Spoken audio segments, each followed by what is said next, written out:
I'm Ward and I'm from the triathloncoach.com, and I am the official coach for Outlaw and Outlaw Half triathlons, which means you're not only going to be hearing more of me, you're going to be seeing more of me in the next few weeks, including at the start line and the finish line of your events, because I'm also one of the race commentators.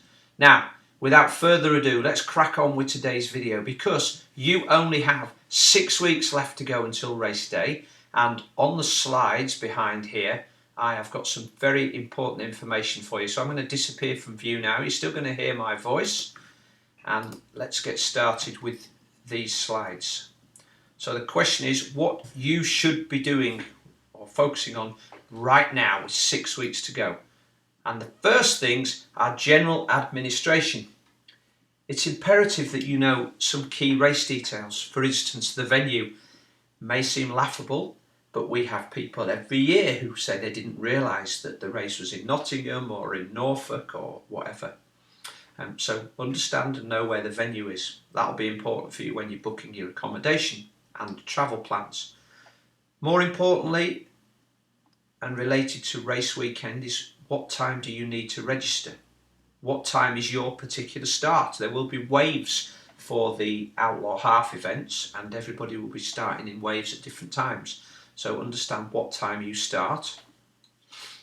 The race course, particularly the bike route, are worth knowing. You'll be given more detail on this in the race briefing, and details are on the website, which the address I'll give you at the end, but have a look on the map and see what the course is like.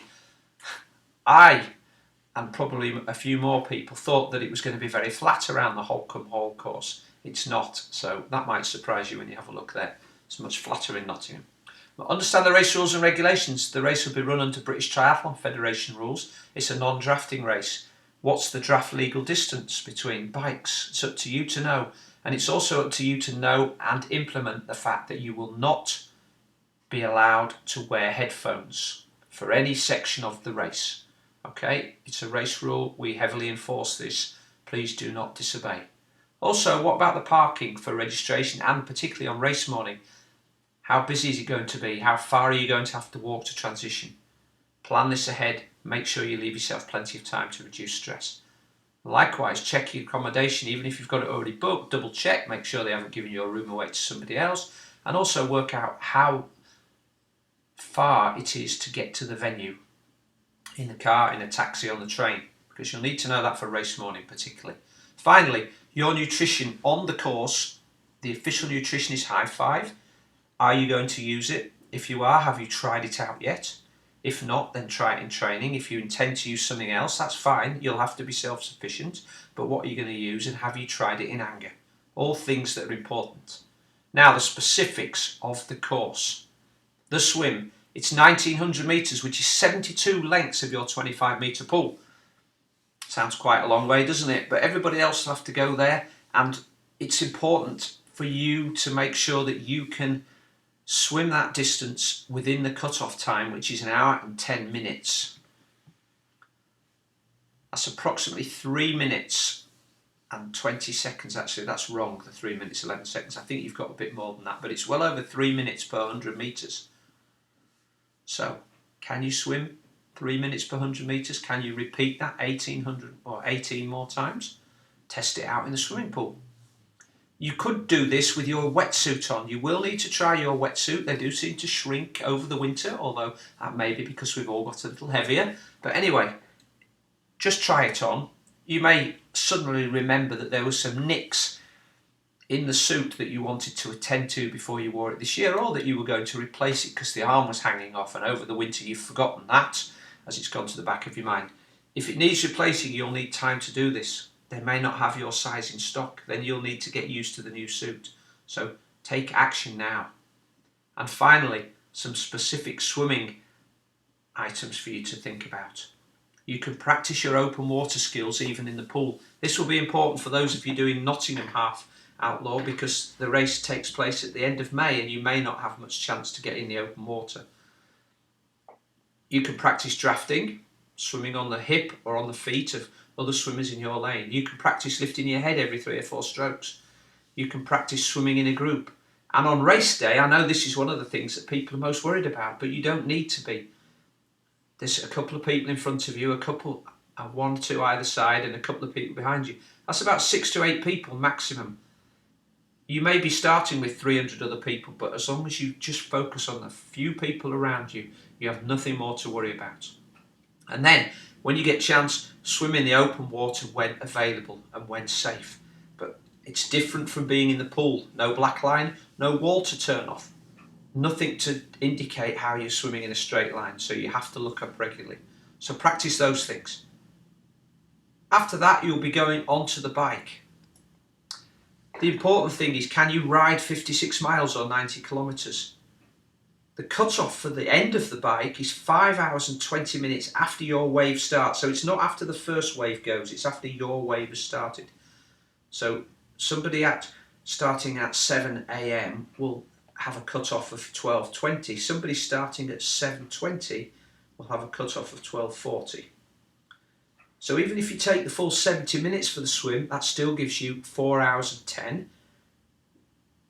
And so your target would be 22 kilometres an hour. Now, if you're a faster swimmer, that actually gives you longer. You can average a slower speed. But 13.2 kilometres an hour, miles per hour, is pretty reasonable. But you need to make sure you can do that and get back to start the run before 5 hours and 20 have ticked by on the clock. Now, in order to make your bike section a little bit more comfortable, we recommend the use of aero bars, but they're not compulsory. And if you don't feel comfortable on them, don't fit them. If you're going to fit them, then make sure you use them. One way is to have a bike fit to make sure that everything is nice and comfortable, and you perch onto those bars snugly. And then once you've done that, make sure you can stay in them for long periods of time. That's how you get a little bit faster, reducing your wind resistance. Likewise, if you have new kit, either equipment on your bike or new clothing, make sure you ride in it regularly to get used to it. Maybe you've gone from normal gear into the electronic gears. How do they work? Maybe you've changed from Shimano to SRAM with your new bike.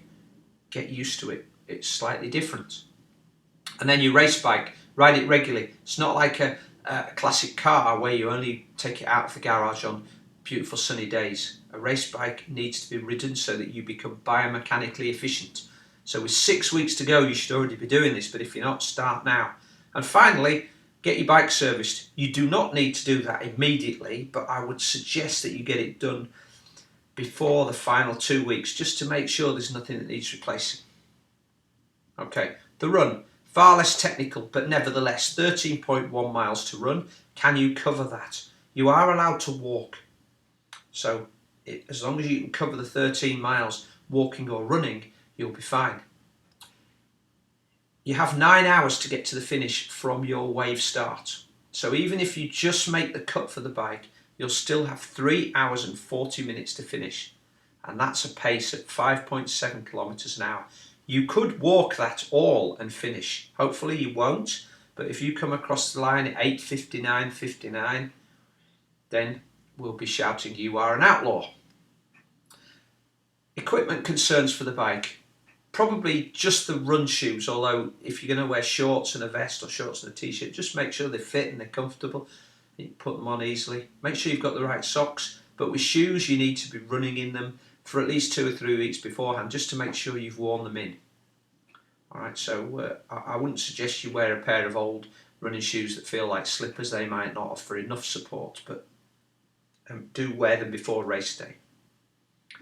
Now then, just some points of training here that you might want to consider in order to get to race day, because it doesn't matter how good your training has been, if you're not fit enough to get to the start line, then it will all have been a waste of time. So be consistent with what you're doing. If you've suddenly realised, having watched this video, that you're way behind, the worst thing you could do is smash in a load of training now. That's just going to point you in the direction of being injured or ill. So that's my second point, is do whatever you can to avoid injury and illness. More stretching, washing your hands, avoiding people with colds, not running your system down, getting plenty of sleep, help you with the recovery. Be specific. Be specific about the distances. Be specific about the type of terrain that you are training on. Be specific about your clothing. You should have a mix of endurance and intensity in that training. It is a long event, but that doesn't mean it's all long, slow distance training. So you probably do 80% of endurance, 20% intensity, focus on a lot of sleep to help you recover, and on your day-to-day nutrition to help you recover and refuel. I haven't mentioned transitions.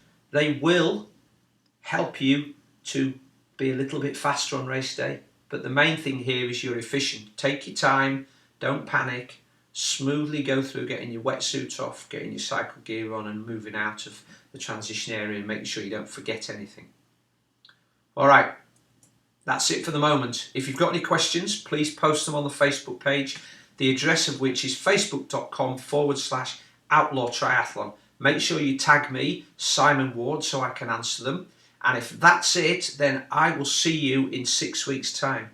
There will be more videos to follow, and I'll be honing in on some more specific things like your tapering and your final week and race day strategy. But for now, enjoy your training, stay healthy and injury-free, and have fun on the journey. Bye-bye for now.